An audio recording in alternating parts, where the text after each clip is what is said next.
भगवते वासुदेवाय। नमस्कार दोस्तों, कैसे हैं आप सब। बहुत स्वागत है आपके अपने ही चैनल इंस्पिरेशन ऑफ प्रेरणा में। पूर्णिमा तिथि भगवान विष्णु को समर्पित होती है और ये तिथि माँ लक्ष्मी को अति प्रिय होती है। उसमें भी शरद पूर्णिमा तो भगवान विष्णु और माता लक्ष्मी को अति प्रिय होती है। कहते हैं कि इस दिन माँ लक्ष्मी धरती पर आती हैं और हर घर में जाकर देखती हैं कि कौन कौन जग रहा है और माता लक्ष्मी और भगवान विष्णु का स्मरण कर रहा है। पूर्णिमा तिथि बहुत ही शुभ होती है। इस दिन अपने दरिद्रता को दूर करने के लिए, अपने पितृदोष को दूर करने के लिए बहुत सारे उपाय करे जाते हैं। शरद पूर्णिमा के दिन खीर बनाकर अपनी छत पर या बालकनी में रखा जाता है, जिससे कि उसमें चंद्रमा का अंश आ जाए और वो भी अमृत के समान हो जाए और घर से सभी तरह के कष्ट दूर हो जाएं। पूर्णिमा तिथि के दिन माँ लक्ष्मी को अपने घर में स्थायी रूप से रखने के लिए बहुत सारी क्रियाएं करी जाती है।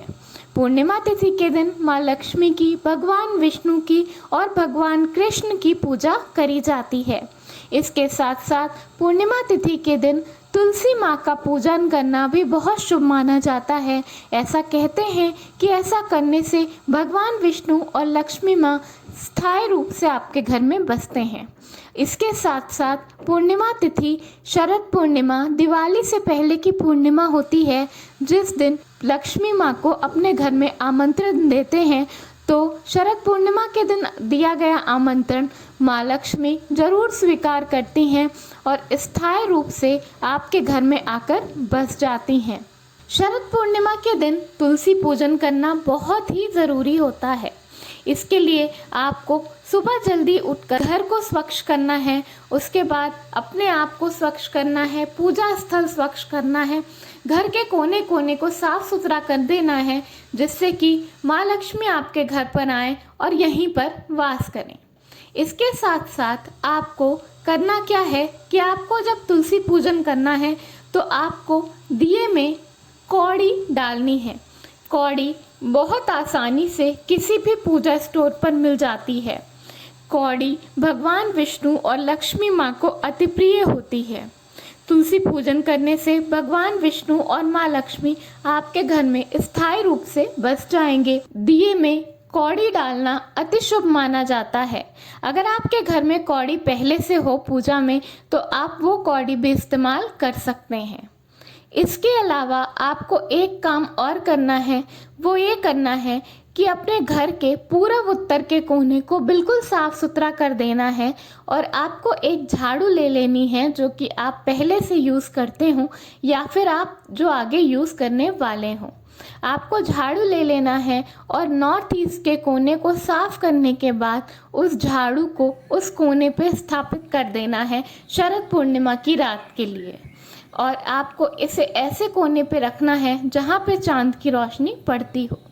ऐसा करने से आपके घर में माँ लक्ष्मी और भगवान विष्णु का वास होगा। झाड़ू को माँ लक्ष्मी का ही रूप माना जाता है, क्योंकि ऐसा कहते हैं कि जिस घर में साफ सफाई होती है उस घर में माँ लक्ष्मी सदैव वास करती हैं, और जिस घर में गंदगी रहती है, दरिद्रता रहती है, वहाँ लक्ष्मी वास नहीं करती।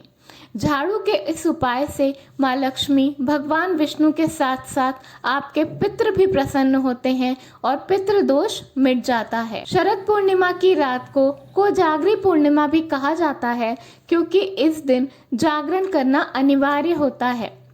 ऐसा कहते हैं कि माँ लक्ष्मी देखती हैं जिस घर में लोग सो रहे होते हैं उस घर में पूर्णिमा की रात को माँ लक्ष्मी नहीं आती, इसलिए इसे कोजागरी पूर्णिमा कहा जाता है। शरद पूर्णिमा की रात को माँ लक्ष्मी का पूजन करने से आपको हर तरह के कर्ज से भी मुक्ति मिलती है, इसीलिए इसे कर्ज मुक्ति पूर्णिमा भी कहा जाता है। शरद पूर्णिमा की रात बहुत ही खास होती है। आपको हर तरह के आर्थिक संकट से ये रात बचा सकती है। इसके लिए आपको केवल पूरी श्रद्धा से विष्णु भगवान, माँ लक्ष्मी और कृष्ण भगवान का जाप और पूजन करना है। और शरद पूर्णिमा की सुबह पूर्णिमा तिथि को आपको विष्णु भगवान और तुलसी मैया का पूजन ज़रूर करना है। धन्यवाद।